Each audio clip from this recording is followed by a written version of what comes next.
तुम्हाला माहिती आहे का, दख्खनचा राजा ज्योतिबा आणि पुरंदर किल्ला यांचा खूप जवळचा संबंध आहे.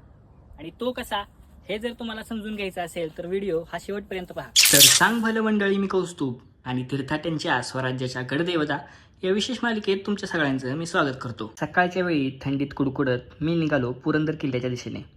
जाताना केतकावळीच्या प्रतिपालाजीचं दर्शन घेतलं. नारायणपूरच्या श्री एकमुखी दत्तांच्या चरणावरती मस्तक ठेवून लवकरच 10,000चं कुटुंब पूर्ण कर अशी इच्छा मागितली आणि निघालो पुरंदरच्या दिशेने. पुरंदर म्हणजे इंद्र.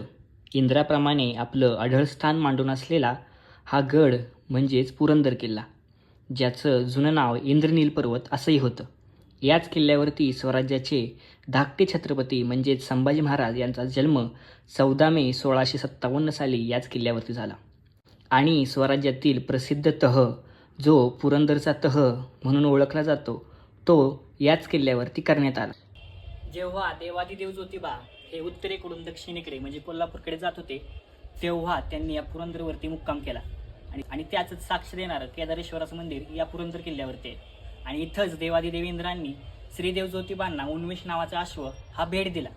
इतिहास अभ्यासकांनुसार पुण्यातील नारायणेश्वर, पुण्येश्वर आणि केदारेश्वर या मंदिरांची आक्रमणकर्त्यांच्या काळात जेव्हा तोडफोड झाली, तेव्हा केदारेश्वराचं मूळ शिवलिंग हे या पुरंदर किल्ल्यावरती हलवण्यात आलं असं देखील सांगितलं जातं. पुरंदर किल्ला भारतीय सेनेच्या अखत्यारीत असून बाले किल्ल्यावर चित्रीकरण करण्यास मनाई आहे.